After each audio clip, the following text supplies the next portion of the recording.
All right, let's continue making our lantern. So I've got my long slab that I have rolled out that's attached to my back of my template that I cut, and I've got my 6 1/4 inch circle here. So what I'm going to start off with is I'm going to peel the template off the back of my slab, and I'm going to take it and I'm going to try to form a cylinder with it. So I'm just gently placing it on its side and rolling it up. And I want this to be approximately in the center, so I'm going to kind of swirl it around, and I'm going to make sure that it's about equidistant from all of the different sides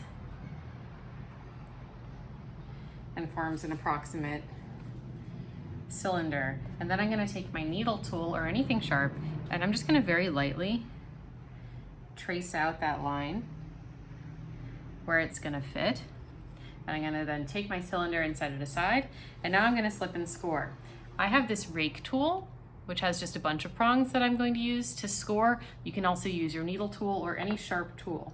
So I'm going to take some slip and a paintbrush. You could use your finger as well, and I'm going to paint that on, and I'm going to flip this over to the bottom side. That's going to get slipped and scored, as well as this inner edge here. So I'm going to slip and score a lot of things right now. All right, so I'll set that aside, and then I'm going to score really well. I like to go over it at least twice with my scoring and at least twice with slip.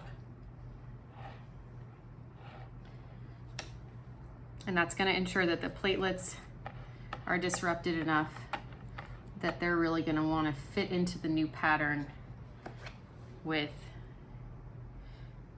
the clay that I'm attaching. If I didn't score it enough, I wouldn't disrupt the pattern of the platelets enough, and they wouldn't be fitting into each other, kind of like Tetris pieces.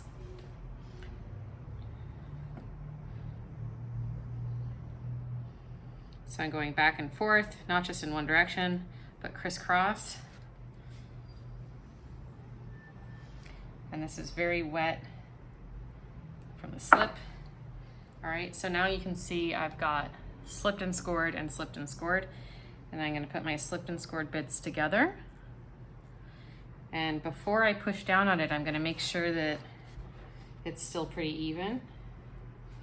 All right, and then I'm just gonna gently pinch and push just gently together this part here.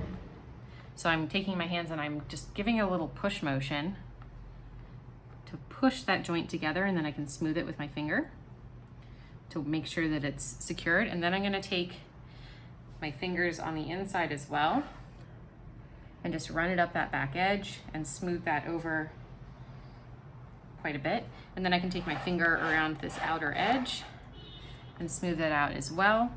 And my finger can't as easily reach inside, so I'll actually use my paintbrush. You could also use your paintbrush for anything that I just use my finger for. So you can use your paintbrush on the outside as well. Okay, now I'm going to fashion my lid. So I've got this base part, and I'm gonna cut out my lantern cuts when it is leather hard. And now I'm gonna make that lid aspect, or the first part of the lid aspect. So I've rolled another slab, and I've got it still on the cardboard, so I can peel that off. All right, and I realized I forgot to make my slit, so I'm actually gonna pop it back on real quick and see where my slit was. And I'm just gonna lightly mark that out for myself. I'm not cutting it all the way right away, because I think I find that if I try to mark and cut at the same time, I sometimes will make a mistake. All right, so I've got that slit cut. And now I'm gonna come back to my piece, and I'm gonna just check for where I want this to fit. So I'm not gonna be putting it on. So I'm gonna break open the slit, and I'm gonna put one edge on top of the other side until it makes a little popped up shape. Okay, And what do I think of that? I think I want it a little broader, so if I want it broader, I'll bring it out wider so that it's overlapping only a little bit. You see here, it's overlapping just there. Okay, if I wanted it to be taller, I'd overlap it a lot, and that's how it would be going on. So the part that's overlapping is a part that I'm gonna end up cutting off. I liked it wide.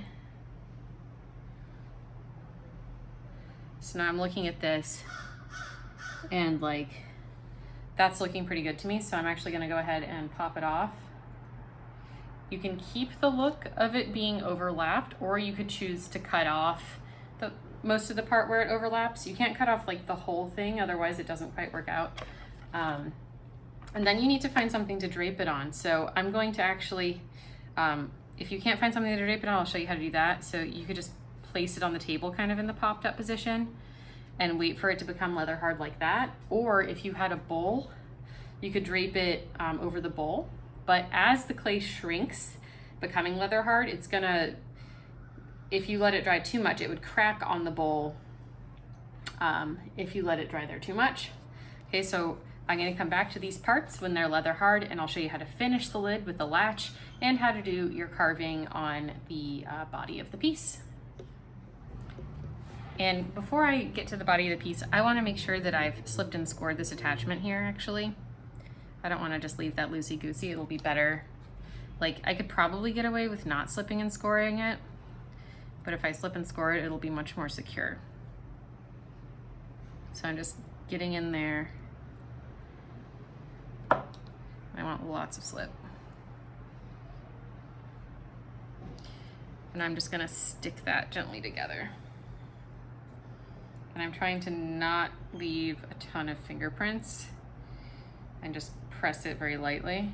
All right, and I'm gonna just let it sit kind of popped up like that until it's leather hard. So you can see that I left the ridge there, and that was a choice that I made because I like how it looks. You could choose to flare this up as well if you wanted it to look kind of more like a roof. You could choose to leave it kind of angled down. It's up to you, the choices that you want to make from there.